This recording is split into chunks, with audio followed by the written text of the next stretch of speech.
Assalamualaikum warahmatullahi wabarakatuh. Perkenalkan, saya Frida Oktaviani dengan NIM 2181 1334115. Pada kesempatan kali ini, saya akan memaparkan materi pada mata kuliah Manajemen Administratif dengan dosen pengampu Bapak Muhammad Hanafi.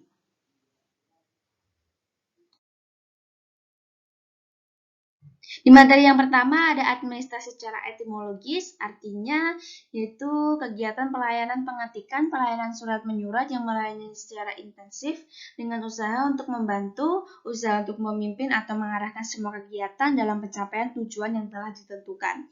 Dalam perkembangannya ada dua, yaitu administrasi sebagai seni, dibagi menjadi 3 fase, fase prasejarah, fase sejarah, dan fase modern, dan administrasi sebagai ilmu bagi 4 fase, yaitu fase survival, konsolidasi dan penyempurnaan, fase human relation, dan fase behaviorisme. Kaitan antar konsep administrasi yaitu ada administer, administro, administratif, dan administrator. Asal-usul administrasi yaitu administrasi berasal dari bahasa Belanda administratie yang artinya segala kegiatan yang meliputi tulis-menulis, ketik-mengetik, komputerisasi, surat menyurat atau korespondensi, kearsipan, agenda.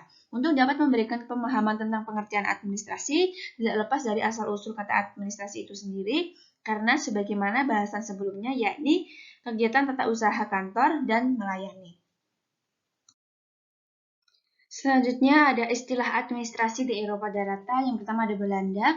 Belanda ada administratif, yaitu ada organiseren, administreren, dan beheren. Dan di Perancis ada administration, yaitu documentation atau tata usaha, dan gestion atau manajemen. Yang kedua ada konsep administrasi, sisi proses, dan institusi. Nah, arti administrasi secara sempit yaitu administrasi yang hanya berkisar pada dunia perkantoran, yaitu surat-surat mengetik dan tulis menulis dan kearsipan.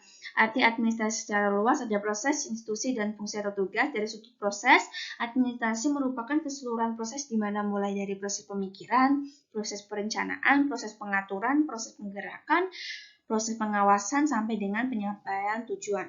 Dari sudut institusi, maka administrasi adalah melihat kegiatan dalam satu lembaga dalam melakukan aktivitas tertentu. Dari fungsi atau tugas, dari sudut fungsi atau tugas, maka administrasi berarti keseluruhan tindakan aktivitas yang harus dilakukan oleh seorang yang berkedudukan sebagai administrator atau pemegang jabatan dalam manajemen suatu organisasi. Di bab selanjutnya atau materi selanjutnya, yang ketiga ada konsep kantor dan kantor masa depan. Tapi sebelum itu, kita masuk ke pengertian kantor terlebih dahulu menurut KPPI. Kantor adalah balai, gedung, rumah atau ruangan, tempat mengurus suatu pekerjaan atau disebut juga dengan tempat bekerja. Menurut Atmo Sutirjo, kantor adalah unit organisasi terdiri atas tempat, staf, personel, dan operasi ketatausahaan guna membantu pimpinan. Menurut Lam, kantor adalah setiap tempat yang biasanya dipergunakan untuk melaksanakan pekerjaan tata usaha dengan nama usaha juga tempat tersebut mungkin diberikan. Seperti itu. Lanjut ke ciri kantor modern. Nah, yang pertama, ciri kantor modern mempunyai fasilitas kantor yang modern. Tentu ya, ciri kantor modern harus memiliki fasilitas kantor yang modern yang didukung oleh teknologi IT, namun masih dengan sesuai standar operating prosedur atau SOP. Yang kedua, menerapkan pelaksanaan kantor yang demokratis, sistematis, produktif, efektif, dan efisien, serta dalam pelaksanaan kerja yang profesional. Yang selanjutnya, pimpinan dan pegawai memiliki perilaku dan pola pikir yang sesuai dengan perkembangan zaman. Jadi, pola pemikirannya tidak pasif dan tidak stuck di situ saja. Selanjutnya ada analogi kantor. Analogi kantor ini merupakan sebuah pembahasakan dua hal yang berlainan namun memiliki kesamaan yang dapat diperbandingkan dengan tujuan tertentu untuk mengenali suatu permasalahan. Kemudian permasalahan itu dianalisis hubungannya dan dapat diberi kesimpulan. Misal, kantor digambarkan seperti tubuh manusia. Kantor merupakan tubuh dari organisasi. Sehingga jika berbicara dengan kantor, maka itu semua merupakan mengkaji tentang seluk-beluk perkantoran secara kompleks. Selanjutnya ada kantor di masa depan. Dalam kantor di masa depan, karyawan dapat berkolaborasi dan engagementnya hanya dengan duduk di depan layar. Saat ini kita sudah berada di sistem yang terdepan. Kita bisa bekerja di depan layar karena perkembangan teknologi yang semakin maju. Yang kedua, kantor didesain senyaman mungkin sehingga karyawan lebih betah di kantor. Pada saat ini, kantor-kantor harus didesain tidak kaku, tapi juga tidak lepas dari sisi formalnya, seperti itu. Dan selanjutnya ada kontribusi kantor, berhubungan dengan penataan ruang atau bangunan kantor, mempengaruhi kinerja kerja dari organisasi, atau karyawan, pimpinan, teknologi, dan prosedur, dan pandangan publik terhadap eksistensi kantor tersebut di lingkungan masyarakat yang bersangkutan. Organisasi dalam perkantoran ini adalah materi kita yang selanjutnya. Sebelumnya kita akan memahami dulu konsep organisasi. Secara etimologis, organisasi berasal dari kata Latin organum dan berasal dari bahasa Yunani yaitu organon yang artinya alat, anggota atau badan. Sehingga organisasi itu diartikan merupakan suatu bentuk kerjasama antara sekelompok orang yang tergabung dalam suatu wadah tertentu untuk mencapai tujuan bersama yang sebelumnya tujuannya ini sudah ditetapkan, seperti itu. Selanjutnya ada organisasi tata usaha. Tata usaha dalam organisasi atau kantor bertugas mengurus dokumen entitas bisnis seperti skrip, menggunakannya dan menyimpan untuk digunakan saat pengambilan informasi di masa yang datang, seperti itu. Tata usaha ini sangat penting di dalam organisasi karena dapat sangat menunjang kelancaran dan terwujudnya tujuan organisasi tersebut. Dalam struktur organisasi terdapat perbedaan. Di dalam organisasi pemerintahan ada model fungsional, model organisasi divisional produk, model organisasi divisional wilayah, dan model organisasi jejaring, model organisasi divisional proses, dan model organisasi cluster. Selanjutnya untuk organisasi swasta, yaitu organisasi yang didirikan oleh perorangan atau kelompok yang bertujuan untuk memperoleh keuntungan atau memberikan pelayanan kepada masyarakat umum. Yang selanjutnya ada perusahaan digital startup yang secara garis besar startup berarti flat atau datar, yang memiliki kedudukan tertinggi adalah CEO dan karyawan lainnya berada pada tingkatan yang sama. Selanjutnya ada pola pembagian kerja, ada dua, yaitu yang pertama ada rencana urutan. Pekerjaan tata usaha dibagi menjadi unit-unit atau kelompok-kelompok yang lebih kecil secara berurutan dan setiap unit ditugaskan seorang juru atau ahli dalam tata usaha, seperti itu. Lalu yang selanjutnya ada rencana sejajar. Pekerjaan dibagi pada para pegawai yang masing-masing mengerjakan tugas dari awal sampai akhir. Nah, untuk yang jenis asas organisasi ada 3. Yang pertama asas sentralisasi, yaitu semua kegiatan perkantoran dipusatkan pada satu unit tertentu. Dan asas desentralisasi, yaitu masing-masing unit organisasi menyelenggarakan kegiatan perkantoran atau di masing-masing unit mempunyai kegiatan sendiri-sendiri gitu, sama asas kombinasi sama atau gabungan. Nah, ini perpaduan antara asas sentralisasi dan desentralisasi. Yang kelima ada konsep dan ruang lingkup administrasi perkantoran. Nah, administrasi perkantoran itu konsepnya yaitu aktivitas perencanaan, pengorganisasian, penggerakan, pengawasan terhadap pekerjaan kantor, yaitu prinsipnya kegiatan perencanaan, pengorganisasian, mengatur dan menyusun, mengarahkan, memberi arah dan petunjuk, mengawasi dan mengendalikan, melakukan kontrol, sampai menyelenggarakan suatu pekerjaan secara tertib dan lancar. Tujuan administrasi perkantoran yang pertama menyediakan dan mengolah data, tentunya melakukan pengawasan pada kantor dan administrasi agar terlaksana dengan sesuai, menerapkan kebijakan, berdiskusi dengan karyawan mengenai prestasi kinerja untuk identifikasi masalah dan penyebab. Kelima adalah memberikan pelatihan atau perintah kerja.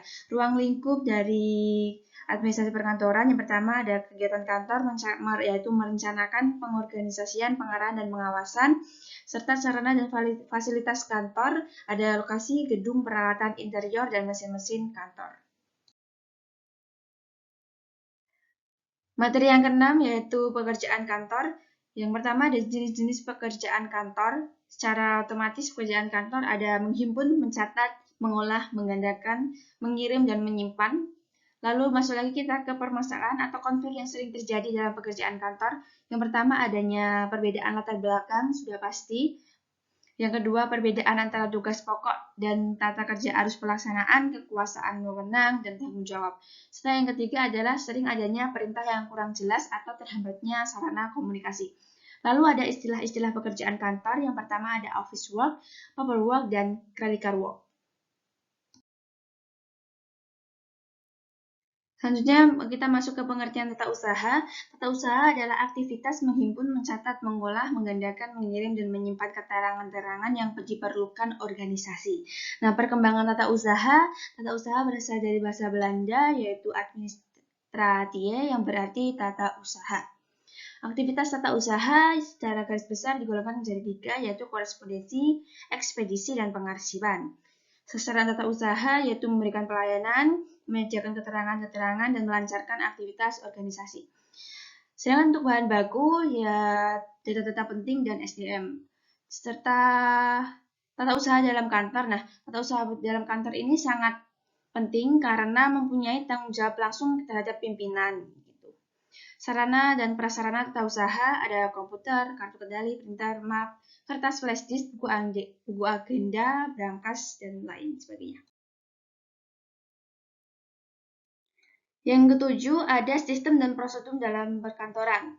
Nah, konsep sistem terlebih dahulu. Sistem adalah serangkaian subsistem yang terdiri dari prosedur yang saling terkait yang membantu tercapainya tujuan didefinisikan dengan baik.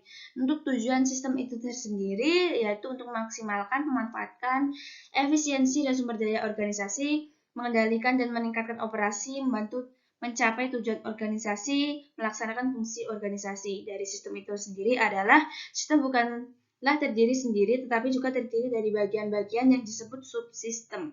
Suprasistem adalah merupakan bagian yang lebih besar. Contohnya kita tercatat dalam kepegawaian daerah adalah satu sistem yang namun bagian dari sistem yang lebih besar yaitu kepegawaian negara. Selanjutnya pengertian dari subsistem. Subsistem adalah suprasistem harus dapat berhubungan dan berinteraksi melalui komunikasi yang relevan sehingga sistem dapat bekerja dengan efektif dan efisien. Dengan tata kerja, pembentukan sebuah struktur kerja yang disusun dengan bentuk badan utama yang bertugas membuat sketsa dari sebuah organisasi atau anggota. Sedangkan pada prosedur adalah segenap rangkaian metode kantor yang telah menjadi langkah-langkah tetap dalam penyelesaian suatu pekerjaan di bidang tata usaha. Unsur prosedur ada organisasi, komunikasi, mekanisme kerja, manajemen data dan informasi, pengawasan dan pengembangan, perlengkapan dan fasilitas, serta tata ruang kantor.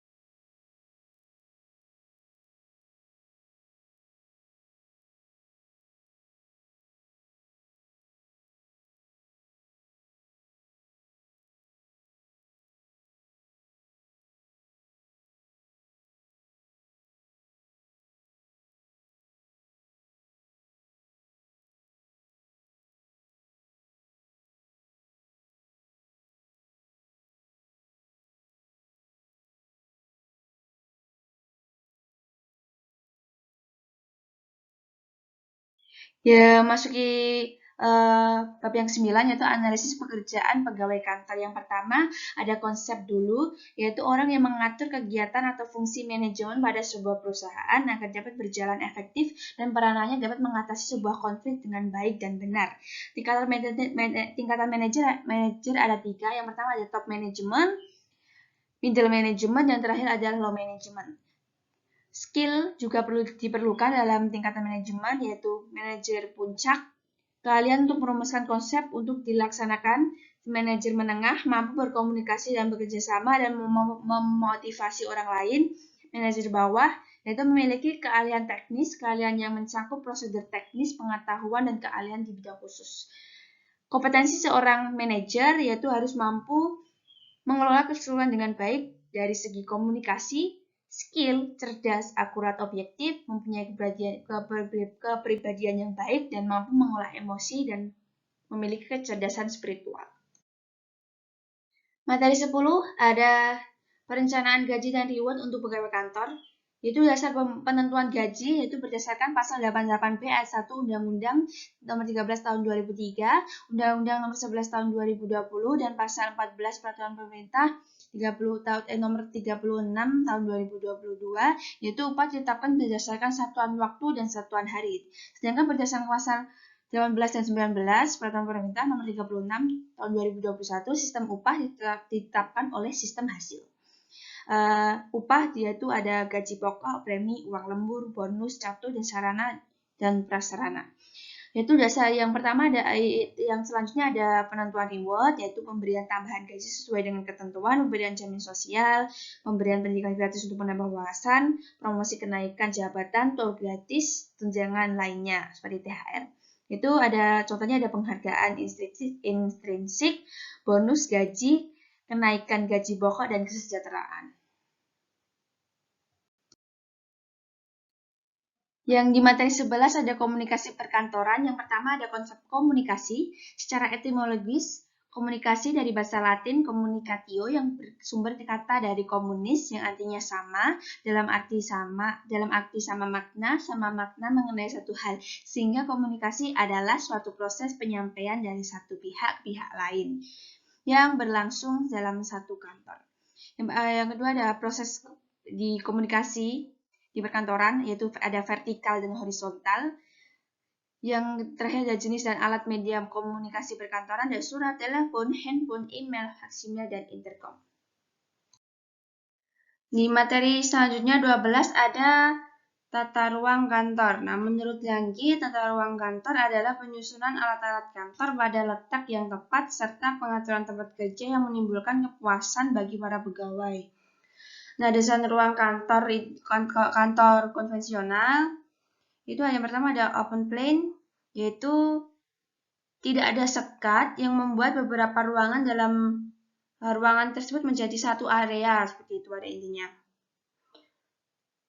Terus yang selanjutnya ada virtual plan, yang virtual plan atau virtual office ini sebuah kantor di mana para penyewa hanya memiliki alamat dari kantor tersebut saja, namun tidak memiliki ruangan secara fisik pada kantor tersebut. Jadi untuk definisi virtual office atau kantor virtual secara mudah adalah Anda dengan hanya memiliki kantor secara virtual saja.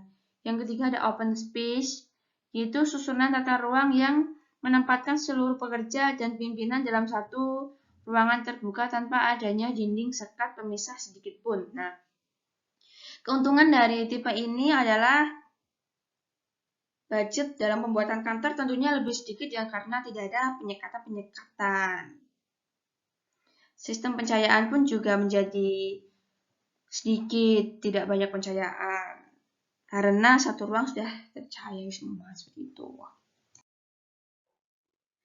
Masih di 13 yaitu tata ruang kantor, yaitu dengan konsep dasar penerangan, suhu udara, pemilihan furnitur, dan warna dekorasi. Yang pertama ada dasar penerangan, hendaknya cahaya membuat komponen dalamnya terlihat, intensitas cahaya sesuai sehingga karyawan dapat bekerja dengan baik.